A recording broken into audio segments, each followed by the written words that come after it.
बाल विद्या मंदिर उच्च माध्यमिक विद्यालय से मैं जोगा दास ई अधिगम प्लेटफॉर्म पर आपका हार्दिक स्वागत करता हूँ। विज्ञान क्लास 6th अपना जो अध्याय चल रहा था वो था तंतु से वस्त्र तक। तंतु क्या होते हैं, तंतु कैसे बनते हैं, प्राकृतिक तंतु, कृत्रिम तंतु, ये सब हम पढ़ चुके हैं। आज हम पढ़ते हैं सूती धागे की कताई।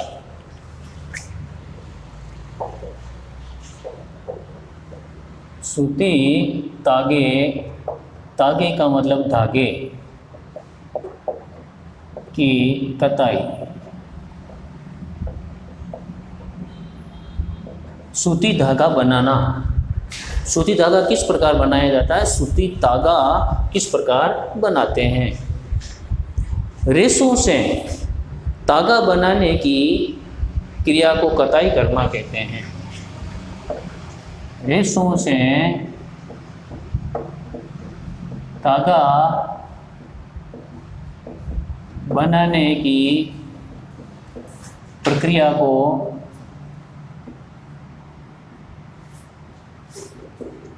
कताई करना कहते हैं। कताई करना कहते हैं।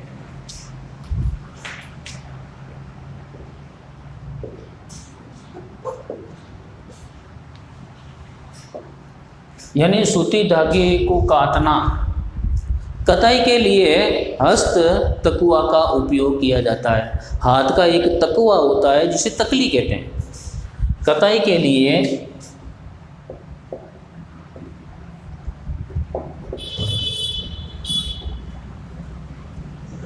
हस्त तकुआ का उपयोग किया जाता है।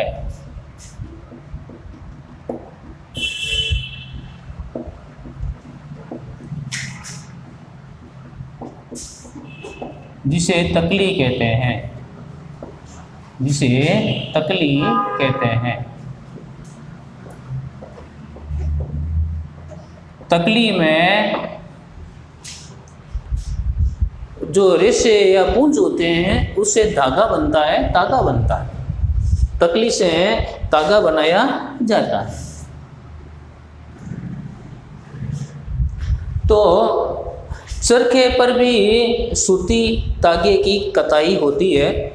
चरखे पर भी हम सूती धागा बना सकते हैं। चरखे पर भी सूती धागा यानी धागा बना सकते हैं।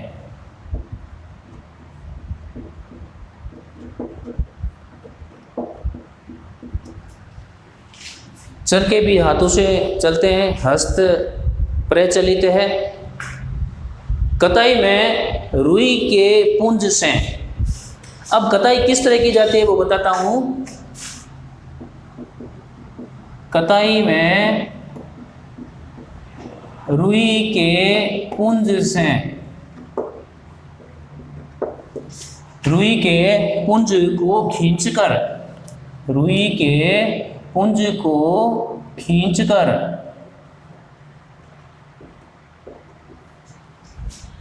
ऐंठते हैं,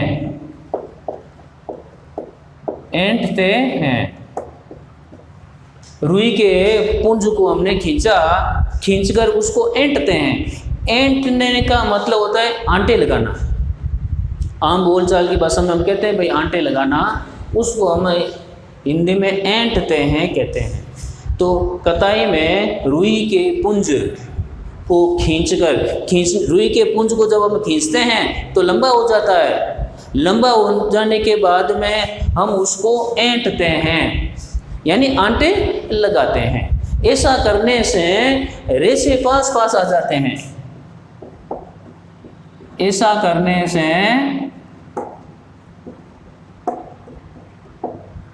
रेशे पास पास आ जाते हैं।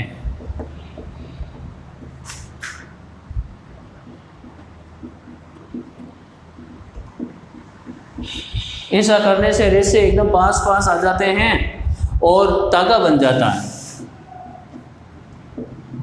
और धागा बन जाता है।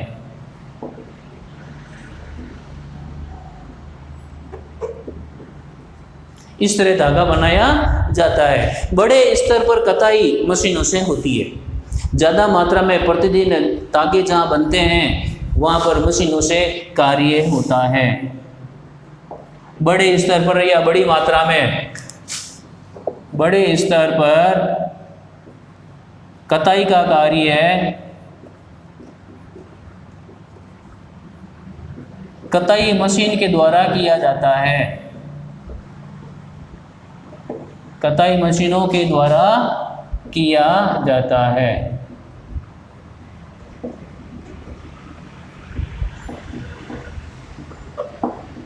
तो हमने पढ़ा है सूती धागे की कताई करना। अब हम पढ़ते हैं वस्त्र बनाना। हमने धागा बना लिया, धागा बना लिया। अब धागे से या तागे से वस्त्र बनाना।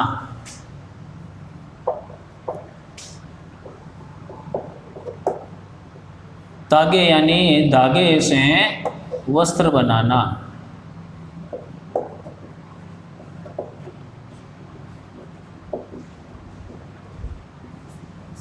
जिसको हम बुनाई करना कहते हैं। क्या कहते हैं? बुनाई करना।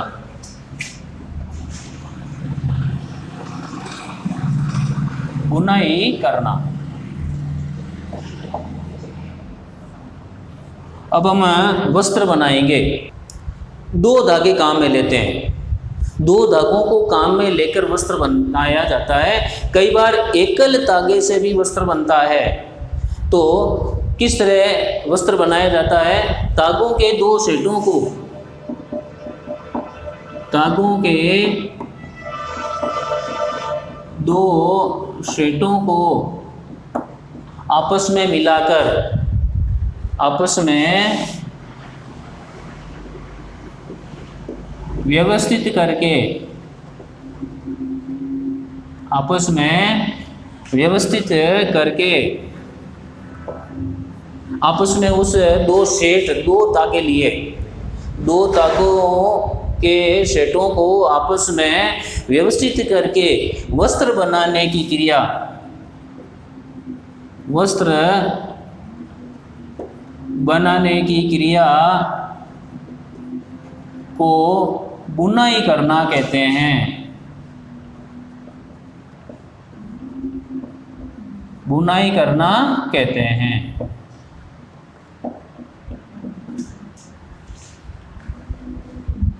वीविंग, जिसको इंग्लिश में वीविंग कहते हैं, उसमें दो या दो से अधिक धागे काम में लेते हैं। अलग अलग रंगों के धागे, यदि अलग अलग रंगों के कपड़े बनाते हैं, उसमें अलग अलग रंगों के दो तीन तरह के रंग के धागे लेकर वस्त्र बनाते हैं। वस्त्रों की बुनाई करघों पर की जाती है। वस्त्रों की बुनाई करघों पर की जाती है।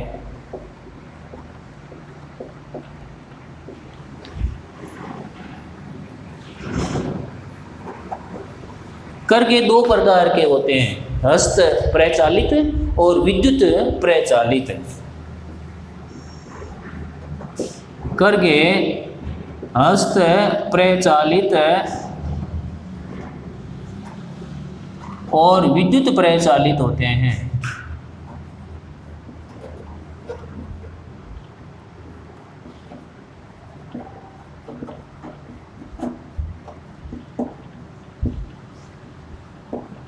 करके दोनों प्रकार के होते हैं, हाथ से चलने वाले हस्त प्रचालित और बिजली से चलने वाले, विद्युत से चलने वाले विद्युत प्रचालित होते हैं। एक विशेष प्रकार की बुनाई में, विशेष प्रकार की बुनाई में एकल धागा धागे यानी तागे का प्रयोग किया जाता है।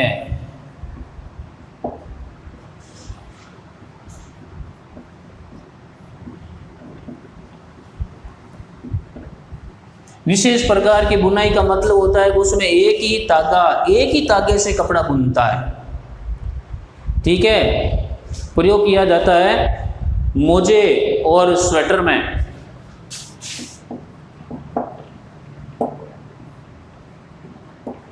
मोजे और स्वेटर में एकल बुनाई की जाती है। एकल तागे से बुनाई की जाती है।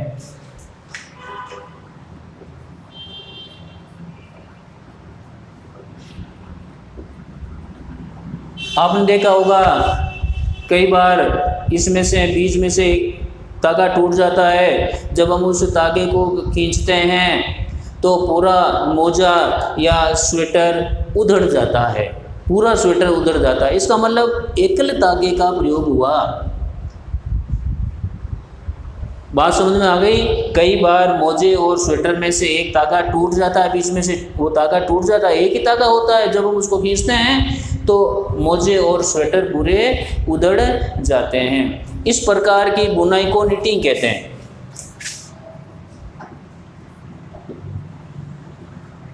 इस प्रकार की बुनाई को निटिंग कहते हैं। निटिंग कहते हैं। आपने देखा होगा कई जने स्वेटर हाथों से बुनते हैं, सिलाइयाँ होती है, उसमें एकल धागा होता है, एकल धागे से स्वेटर बुना जाता है, उसको निटिंग कहते हैं, जहाँ पर एकल ही धागा काम आता है। अब हम पढ़ते हैं आगे वस्त्र का इतिहास। वस्त्र सामग्री का इतिहास।